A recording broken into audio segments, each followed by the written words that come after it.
अस्सलाम वालेकुम। कैसे हैं आप सब लोग? उम्मीद करती हूँ कि आप सब खैरियत से होंगे और जहाँ होंगे महफूज होंगे। कोरोना की डेल्टा जो वेव है अब वो आ गई है, जिसको हम फोर्थ वेव कह रहे हैं। Fourth wave is delta wave. तो please stay home and stay safe. SOPs का ध्यान रखें और अपना ख्याल रखें। दूसरों का भी ख्याल रखें और अपना भी ख्याल रखें और इस वायरस से मैक्सिमम अपने आप को कोशिश करें बचाने की। Okay, coming towards our lecture. My name is Mariam Usman. I am by profession I am a psychologist. और मैं आपको वेलकम करती हूँ अपने चैनल ऑल अबाउट साइकोलॉजी पे। और आज हम लोग जिस चीज को डिस्कस करेंगे वो है history of psychology. Last session में, लास्ट लेक्चर में हमने पढ़ा था, इंट्रोडक्शन किया था साइकोलॉजी का कि साइकोलॉजी क्या है, उसमें हम क्या चीजें पढ़ते हैं, साइकोलॉजी को किस किस ब्रांच में डिवाइड किया गया और कौन कौन सा इंडिविजुअल साइकोलॉजी की किस ब्रांच को लेकर आगे से उसको कैसे एक्सपेंड करके एक प्रॉपर सेपरेट उसको प्रोफेशन में जा सकता है। ये सब चीजें हमने लास्ट लेक्चर में डिस्कस की थी। जो आज का हमारा टारगेट है वो क्या है? आज हम लोगों ने एक्सप्लेन करना है साइकोलॉजी के हिस्टोरिकल बैकग्राउंड को। आज हम ये देखेंगे कि साइकोलॉजी तो हमने कर ली, हमें पता लग गया कि हम टाइप्स भी देख रहे हैं, इसके डेफिनेशन भी देख रहे हैं, सब कुछ हम देख रहे हैं, ये सब चीजें नई आ गई हैं, हमने इसको एक्सेप्ट भी कर लिया। लेकिन हम ये देखना चाह रहे हैं कि साइकोलॉजी का बैकग्राउंड क्या है, हिस्ट्री क्या है, मतलब ये सब्जेक्ट कब से बना और ये क्यों बना, इसके इस सब्जेक्ट को बनने की रीजन क्या हुई है। तो ये हमारे कुछ टारगेट्स हैं जिनको आज हम देखेंगे। हिस्टोरिकल बैकग्राउंड देखेंगे, हम वो डेवलपमेंट देखेंगे जो साइकोलॉजी में हिस्ट्री से लेकर अब तक हुई है। साइकोलॉजी को किस तरीके से सेपरेट डिसिप्लिन के तौर पर इमर्ज किया गया, साइकोलॉजी कहाँ से होती होती कहाँ पहुंची और किस तरीके से साइकोलॉजी में न्यू इन्वेंशंस आई, इसमें न्यू चीजों को ऐड किया गया, इसमें से ऑलरेडी चीजें जो इसके अंदर प्रेजेंट थी उनको एक सेपरेट डिसिप्लिन में डाला गया। ये सब चीजें हम आज के लेक्चर में देखेंगे। होपफुली आप लोग मेरे साथ रहेंगे और जो मैं बात करूंगी, जो मैं बात पढ़ाऊंगी, होपफुली आप लोगों को वो बात समझ में आएगी। और जो बात आप लोगों को नहीं समझ आती, मैं डिस्क्रिप्शन में अपना ईमेल आईडी दे देती हूँ, आप लोग वहां से मुझे कांटेक्ट कर सकते हैं। अब हम देखते हैं हिस्ट्री ऑफ साइकोलॉजी को। अब जो हिस्ट्री ऑफ साइकोलॉजी है ये आप देख रहे हैं कि हिस्ट्री ऑफ साइकोलॉजी को हम लोग डिवाइड कर देते हैं कुछ पीरियड्स के अंदर, कुछ एरास के अंदर। यहाँ पीरियड से मुराद वो अरसा आ रहा है, कुछ एरा आ रहा है कि उस एरा में, उस पीरियड में हम लोग साइकोलॉजी की हिस्ट्री को डिवाइड कर देते हैं। अब यहाँ पे आप देखें, ये प्री साइंटिफिक पीरियड है, इस्लामिक पीरियड है और साइंटिफिक पीरियड है। ठीक, अब प्री साइंटिफिक पीरियड में क्या होगा? प्री साइंटिफिक पीरियड में साइकोलॉजी की हम उस हिस्ट्री की बात करेंगे जब साइकोलॉजी को एक साइंटिफिक डिसिप्लिन के तौर पे प्रॉपर इमर्ज नहीं हुआ होगा, जब साइकोलॉजी को एक साइंटिफिकली जो बिहेवियर वाइज टॉपिक है वहां पे लेकर नहीं चले होंगे। ये उस एरा की बात हो रही है जब साइकोलॉजी से रिलेटेड जो बात होती थी वो सिर्फ शायद सोल या माइंड इस तरह की बातें हो रही होंगी। ये उस एरा की हम बात कर रहे हैं। फिर उसके बाद आता है इस्लामिक पीरियड। इस्लामिक पीरियड के बाद आता है साइंटिफिक पीरियड।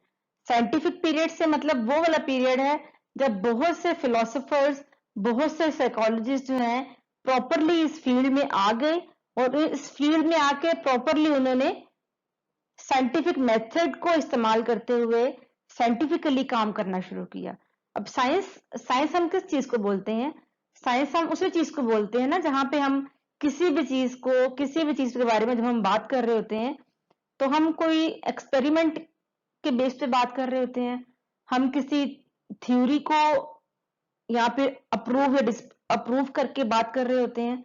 साइंस उसी चीज का नाम है ना कि जहां पे हम एक थ्योरेटिकल कॉन्सेप्ट को लेकर चलते हैं और इस थ्योरेटिकल कॉन्सेप्ट को हम यस और नो करने के लिए, राइट या रॉन्ग प्रूफ करने के लिए एक्सपेरिमेंट्स का सहारा लेते हैं, और एक्सपेरिमेंट्स के सहारे से हमें प्रॉपर एक रिजल्ट मिलता है। तो हम लोग कहते हैं कि हमने एक साइंटिफिक मेथड के थ्रू एक चीज को क्या किया, इंक्लूड किया। तो जब साइंटिफिक पीरियड की हम बात करेंगे तो साइंटिफिक पीरियड में जो जो चीजें साइकोलॉजी में इंटर होंगी, जो जो चीजें साइकोलॉजी में इन्वॉल्व होंगी, वो चीजें साइंटिफिकली एक्सपेरिमेंटेशंस के थ्रू, थ्योरीज के थ्रू प्रूव्ड होंगी। ठीक, यहां तक आपको समझ आ गया। हम लोग अब चलते हैं नेक्स्ट स्लाइड पे। ओके, जैसे मैंने भी आपको बताया कि साइकोलॉजी जो है वो साइंस है। साइंस किस चीज की है? बिहेवियर की और मेंटल प्रोसेसेस की। साइंटिफिक स्टडी है ना साइकोलॉजी। हम यही कहते हैं ना कि साइकोलॉजी जो है वो साइंटिफिक स्टडी है, जिसके अंदर हम लोग बिहेवियर को डिस्कस करते हैं, जिसके अंदर हम लोग मेंटल प्रोसेसेस को डिस्कस करते हैं। अब जैसे मैं एग्जांपल आपको देती हूँ कि आप घर में बहन भाई हैं, सारे बैठे हुए एक जगह पे। अब जो आपके बहन भाई का बिहेवियर है वो तो आपको नजर आ रहा है सामने, लेकिन उसका मेंटल प्रोसेसेस क्या चल रहे हैं वो आपको नहीं पता। तो साइकोलॉजी क्या है? साइकोलॉजी की अब न्यू डेफिनेशन है वो यही है कि psychology is the scientific study of behaviour and the mental processes. अब साइंस की डेफिनेशन यही हो सकती है, a specific way of asking and answering question. जो भी क्वेश्चन आपके माइंड में अराइज होता है नेचर को लेके, एनवायरमेंट को लेके, बिहेवियर को लेके, जो भी क्वेश्चन आपके माइंड में अराइज होता है, उस क्वेश्चन का आंसर ढूंढना through building up theories, through experimentations, उस चीज को प्रूव या डिसअप्रूव करना, ये क्या है? बेसिकली साइंस है। ये साइंस की डेफिनेशन है। अब हम बिहेवियर की बात करते हैं तो बिहेवियर क्या है? बिहेवियर कोई भी एक्शन है, किसी का भी, किसी भी इंडिविजुअल का, किसी भी पर्सन का कोई भी एक्शन जो कि ऑब्जर्वेबल है, जिसको आप देख सकते हो, जो कि आपको सामने नजर आ रहा है, वो बिहेवियर है। और मेंटल प्रोसेसेस क्या है? Internal experiences, for example my thoughts, my feelings, my cognitions. मैं एक चीज को लेकर किस तरीके से सोचती हूँ, वो क्या है? मेंटल प्रोसेसेस हैं। ओके, साइकोलॉजी को हमने डिफाइन किया कि scientific study of behaviour and mental processes है। Philosophical interest in the human mind and behaviour. Human mind और ह्यूमन बिहेवियर में इंटरेस्ट के जो, अगर हम डेवलपमेंट की बात करें तो ह्यूमन माइंड और ह्यूमन बिहेवियर में लोगों का इंटरेस्ट आज से नहीं है, ये बहुत अरसा पहले से है। मतलब इसमें आप सदियां कह सकते हैं कि सदियां गुजर गई हैं, क्योंकि लोग ह्यूमन बिहेवियर को और ह्यूमन माइंड को डिस्कस करना चाहते हैं, इसमें इंटरेस्ट लेते हैं।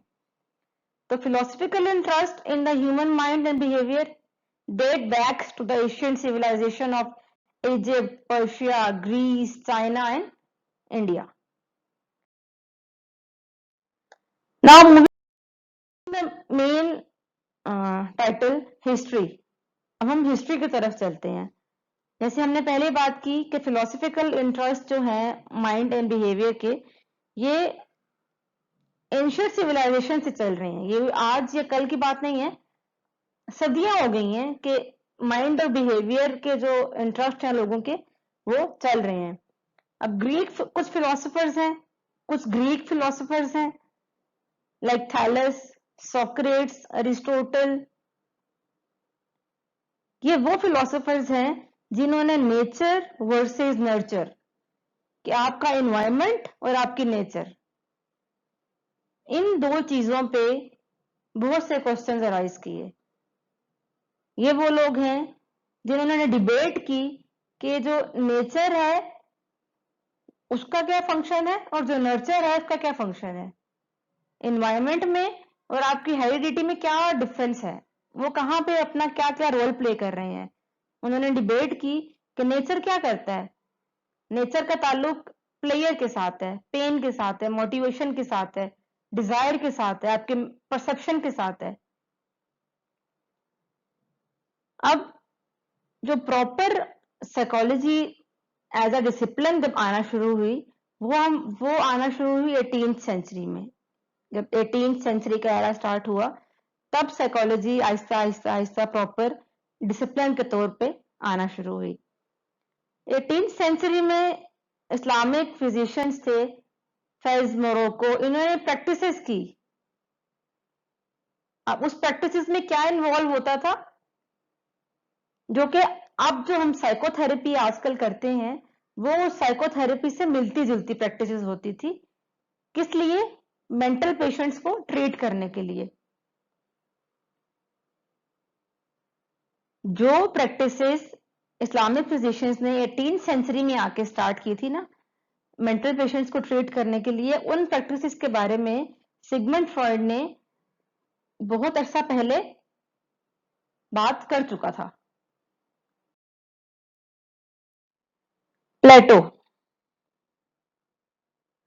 प्लेटो ने क्या कहा था? प्लेटो ने एस्टैब्लिश किया था फॉर्म ऑफ थॉट जिसको हम कहते हैं मोरल साइकोलॉजी। ठीक है, इसने प्लेटो का ये कहना था कि जो रैशनैलिटी है ना, rationality requires that a person put their own interest first accept in circumstances when society or groups are all expected to put their own interest aside. इसने मोरालिटी के बारे में बात की थी प्लेटो ने 387 बीसी में। अब 387 बीसी से आप खुद आइडिया लगा सकते हैं कि साइकोलॉजी की हिस्ट्री कितनी पुरानी है।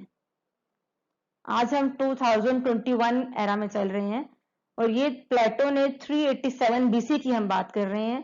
प्लेटो ने ये कहा था कि साइकोलॉजी जो है, इसको हम लोग एक थॉट प्रोसेस इसको लेकर चलते हैं साथ, जिसमें उसने मोरालिटी की बात की थी। अब मोरालिटी क्या है, मॉरल वैल्यूज क्या कहती हैं? उसका कहना था कि रैशनैलिटी ये कहती है कि सबसे पहले इंसान जो है अपना इंटरेस्ट को रखे, किसी भी किस्म के सोसाइटी या ग्रुप्स के प्रेशर में आए बगैर, किसी भी किस्म के सर्कमस्टांसेस को देखे बगैर अपना इंटरेस्ट को फर्स्ट पे रखें। ठीक है, hence it is rational to accept moral behaviour as an expectation of oneself when others are expected to act morally as well. प्लेटो ने एक और बात की थी, उसने ये भी कहा था कि mind is separate from body. अब ये जो बात है कि माइंड क्या है और बॉडी क्या है, कुछ फिलोसोफर्स ने कहा कि माइंड और बॉडी सेम चीजें हैं, कोई डिफरेंस नहीं है। कुछ ने कहा कि नहीं, माइंड सेपरेट है और बॉडी सेपरेट है। प्लेटो ने कहा नॉलेज जो है वो इन्नेट है, मतलब जो इल्म है वो इन्नेट है, वो आप साथ लेकर पैदा होते हो, आप सीखते नहीं हो। प्लेटो के बाद हम बात करते हैं अरिस्टोटल की। अरिस्टोटल का नाम आप लोगों ने पहले भी सुना होगा। अरिस्टोटल एक ग्रीक फिलोसोफर था और अरिस्टोटल का जो मेन टारगेट था वो था सोल। इसने सोल पे बात की। अरिस्टोटल ने क्या कहा कि soul is the form of a living being. सिर्फ उसने सोल की बात की कि सोल एक मेन इंपॉर्टेंट चीज है जिस पे किसी भी ह्यूमन बीइंग को फोकस करना चाहिए। इसने थ्योरी पेश की। इस थ्योरी में इसने ये कहा कि जो पास्ट एक्सपीरियंसेस हैं वो किसी भी मेंटल एक्टिविटी के बेसिक प्रिंसिपल होता है। कोई भी past experience, either bad experience, either good experience, both experiences जो हैं वो एसोसिएट करते हैं आपकी प्रेजेंट वेलबींग को। उसके बाद सॉक्रेट्स की हम बात करते हैं। सॉक्रेट्स भी एंशिएंट ग्रीक फिलोसोफर था और इसने वेस्टर्न फिलॉसफी की बुनियाद रखी थी। सॉक्रेट्स ने एक मेथड ऑफ लर्निंग डेवलप किया था जिसको हम कहते हैं इंट्रोस्पेक्शन। अब इंट्रोस्पेक्शन का मतलब होता है कि जो अपने अंदर के फीलिंग्स और अपने अंदर के थॉट्स हैं उसको केयरफुली एग्जामिन करना, उसको देखना। जैसे हम लोग अक्सर कहते हैं ना कि ये मेरे ज़मीर की आवाज़ है, ये मेरे अंदर की आवाज़ है। अक्सर आपने मुहावरा भी सुना होगा, अक्सर लोग बोलते हैं कि मेरा इस चीज़ को मेरा दिमाग तो कबूल कर रहा है लेकिन इस चीज़ को मेरा दिल नहीं मान रहा। अब ये दो सेपरेट चीज़ें क्या हैं? दिल और दिमाग, mind and body, soul and body, soul and mind, इन सब चीज़ों को इसी पैरा में देखें तो सोक्रेट्स ने क्या कहा कि अगर मेथड ऑफ लर्निंग है जिसको हम डेवलप किया जाए तो मेथड ऑफ लर्निंग वो क्या है? इंट्रोस्पेक्शन। इंट्रोस्पेक्शन मीन्स कि केयरफुली एग्जामिन करना अपने अंदर के फीलिंग्स और थॉट्स को।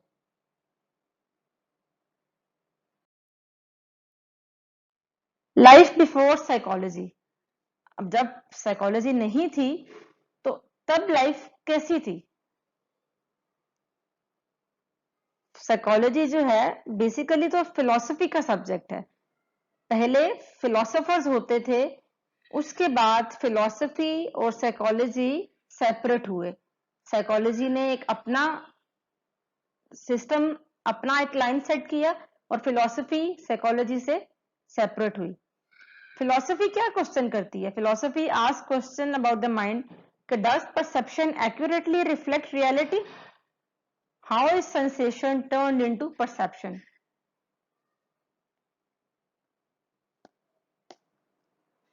और फिजियोलॉजी भी सेम क्वेश्चन करती है माइंड का। अब साइंटिफिक मेथड यहां पे क्या करता है? यहां पे हमने बात की ना, ये देखें, यहां पे हमने बात की फिलॉसफी की और फिजियोलॉजी की। फिलॉसफी की हमने क्या कहा कि फिलॉसफी क्या कहती है, पूछती है, फिलॉसफी भी क्वेश्चंस करती है कि क्या परसेप्शन एक्यूरेटली रियलिटी को अफेक्ट करती है? कि जैसा आप सोचते हो, जिस चीज के बारे में जैसा आप परसीव करते हो, वो परसीव करने से या आपकी परसेप्शन से रियलिटी पे कोई इफेक्ट आता है या नहीं आता? और किस तरीके से हमारी सेंसेशंस जो है वो हमारी परसेप्शंस बन जाती हैं। अब हमने पहले बताया कि साइंटिफिक स्टडी है ना साइकोलॉजी, बिहेवियर के, मेंटल प्रोसेसेस की। अब फिजियोलॉजी क्या करती है? फिजियोलॉजी भी सेम क्वेश्चंस पूछती है।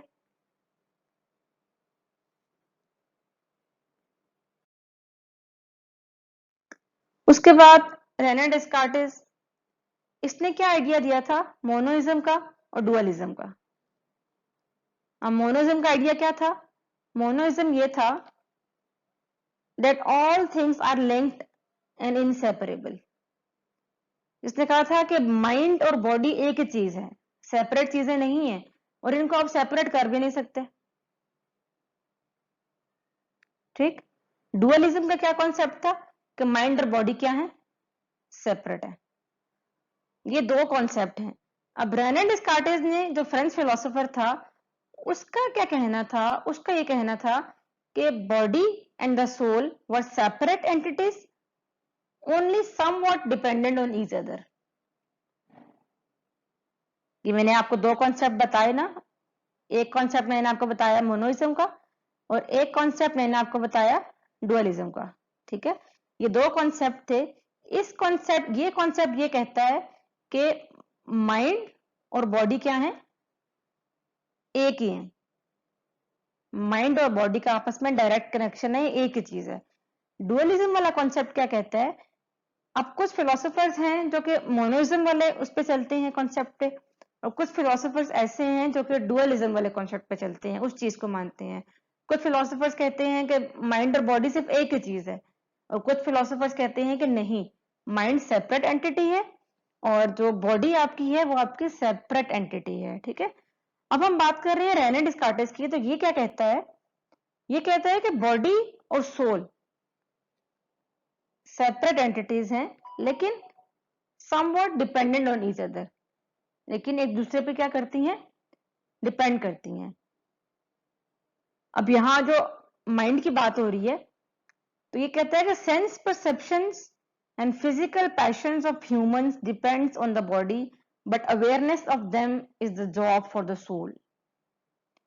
इस लाइन को डेस्कार्टेस की जो ये लाइन है, इस लाइन को आप लोग 2 से 3 बार पढ़ें, फिर आप लोगों को क्लियर आइडिया हो जाएगा कि मोनोइज्म और डुअलिज्म में मेजर डिफरेंस क्या है। ठीक है, the sense perceptions and physical passions of humans depend on the body, but awareness of them is the job for the soul.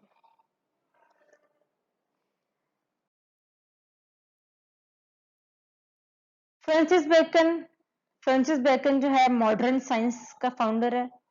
Francis Bacon की एक लाइन मुझे बहुत पसंद है जो मैंने यहाँ स्लाइड में मेंशन भी की है, और इसकी इस स्टेटमेंट को आप लोग पढ़ें तो डेफिनेटली आप लोगों को भी एक मोटिवेशन देगी कि a wise man will make more opportunities than he finds. Okay, इसकी थ्योरीज जो हैं बेसिकली सेंटर्ड करती हैं एक्सपेरिमेंट पे, एक्सपीरियंस पे एंड कॉमन सेंस जजमेंट्स पे। जोसेफ गॉल जर्मन फिजिशियन था। इसने फ्रेनोलॉजी को 1808 में डिस्कवर किया था।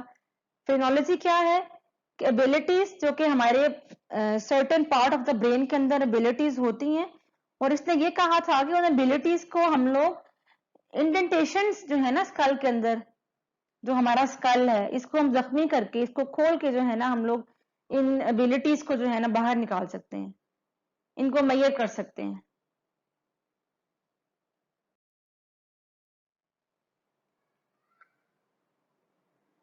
Okay, John Locke. अब हम लोग आ जाते हैं 1600 में।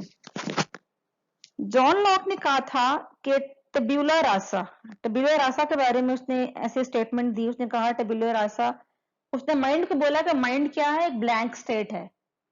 माइंड के अपनी कोई परसेप्शन या अपनी कोई सेंसेशन अपना उस तरह कुछ नहीं है। माइंड क्या है, ब्लैंक स्टेट है। इस पे आप जो लिख दोगे, इस पे आप जो स्टैंप कर दोगे, ये उसी तरह फंक्शन करना शुरू कर देगा। टेब्यूलर रासा जो है, इसने माइंड की शेप को कहा और ये कहा कि टेब्यूलर रासा जो है एक ब्लैंक स्टेट है। Mind is a blank slate, nothing is written on it. जो आप वहां लिख दोगे वो उसी तरीके से फंक्शन करना शुरू कर देगा। चार्ल्स डार्विन का नाम आप लोगों ने सुना होगा। जिन जिन बच्चों ने बायोलॉजी पढ़ी हुई है उन्होंने चार्ल्स डार्विन का नाम डेफिनेटली सुना होगा, पढ़ा होगा इनके बारे में। नेचुरल सिलेक्शन की थियरी है इनकी। इन्होंने क्या कहा कि नेचर सिर्फ उन चीजों को, उन बिहेवियर्स को और उन कैरेक्टरिस्टिक्स को अडॉप्ट करती है जो कि नेचर को लगता है कि जिसकी हेल्प से सर्वाइवल आसान हो सकता है। ठीक है, the nature chooses those characteristics और behaviours that best enable an organism to survive.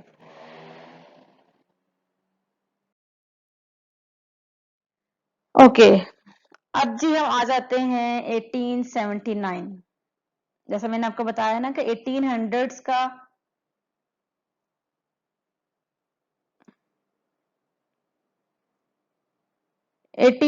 Century वो सेंचुरी थी जब साइकोलॉजी प्रॉपर इमर्ज हुई। 1879 विलियम वुंड कौन था? विलियम वुंड ने जर्मनी में यूनिवर्सिटी ऑफ लेप्जिग में फर्स्ट साइकोलॉजी लेबोरेटरी स्टैब्लिश की थी 1879 में। और विलियम वुंड ने सबसे पहले कॉन्शियसनेस की बात की। उसने कहा कि साइकोलॉजी जो है वो स्टडी ऑफ कॉन्शियसनेस है। विलियम वुंड ने साइंटिफिक मेथड्स को यूज किया to study fundamental psychological process such as mental reaction times in response to visual and auditory stimuli.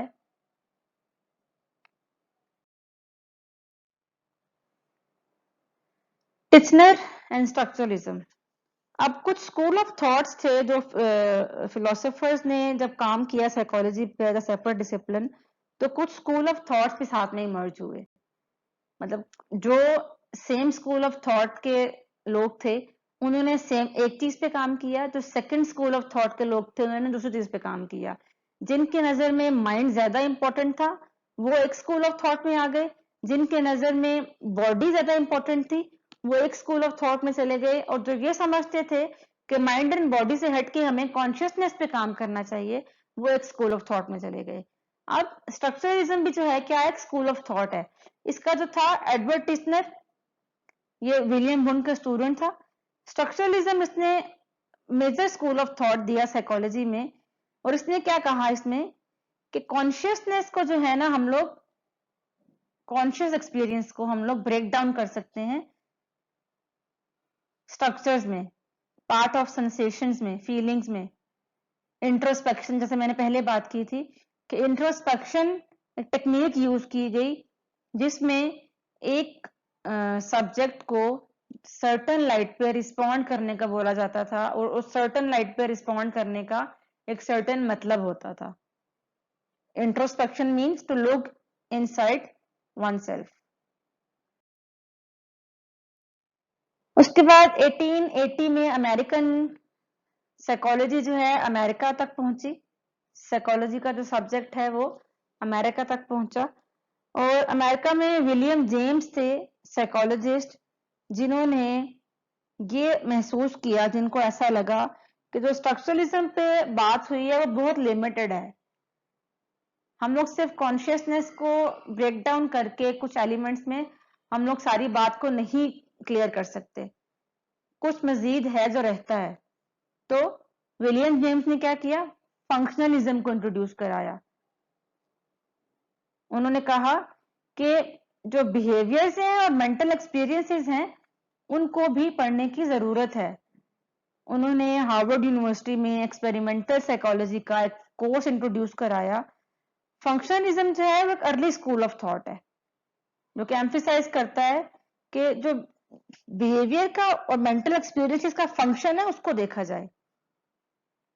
ये देखा जाए कि किस तरीके से बिहेवियर जो है वो फंक्शन करता है, और किस तरीके से एक इंसान एक सर्टन सिचुएशन में बिहेव करता है, और किस तरीके से अपने एनवायरनमेंट में क्या वो करता है, अडॉप्ट करता है। विलियम जेम्स ने प्रिंसिपल ऑफ साइकोलॉजी के नाम से एक बुक लिखी, जिसके अंदर उन्होंने ब्रेन के फंक्शंस को, मेमोरी को, परसेप्शन को डिस्कस किया। अब हम देखें स्ट्रक्चरलिज्म और फंक्शनलिज्म का आपस में क्या ताल्लुक क्या है, मतलब कुछ कॉमन इसमें है। अब structuralism analyse consciousness into basic elements and study how they are related. Structuralism बात करता है इंट्रोस्पेक्शन की, सेल्फ ऑब्जर्वेशन की, कि देखें अपने कॉन्शियस एक्सपीरियंसेस को देखा जाए, कि हम लोग खुद देखें कि हम लोग किस तरीके से बिहेव कर रहे हैं, हमारा अपना बिहेवियर क्या है, कॉन्शियसनेस हमारी कहां तक है।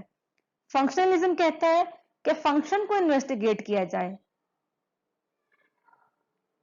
और purpose of consciousness rather than its structure.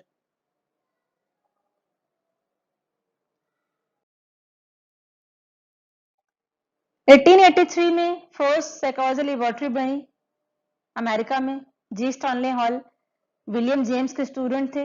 इन्होंने फर्स्ट पीएचडी इन साइकोलॉजी में की यूएस में 1878 में।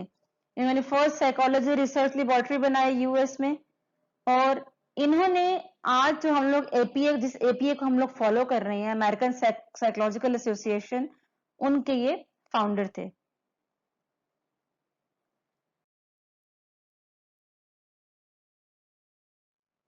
मैरी विटसन और मार्गरेट, ये दो स्टूडेंट्स थे विलियम जेम्स के। इन्होंने क्या किया था, इन्होंने भी विलियम जेम्स के जो अमेरिकन साइकोलॉजिकल एसोसिएशन वाला काम था उसको फॉलो किया। ठीक है, मैरी कार्गिन्स ने रिसर्च किया ड्रीम्स पे, मेमोरी पे, पर्सनालिटी पे। ये भी फर्स्ट पीएचडी थी साइकोलॉजी में, और फर्स्ट फीमेल प्रेसिडेंट बनी ये अमेरिकन साइकोलॉजिकल एसोसिएशन की। मार्गरेट फ्लोर ने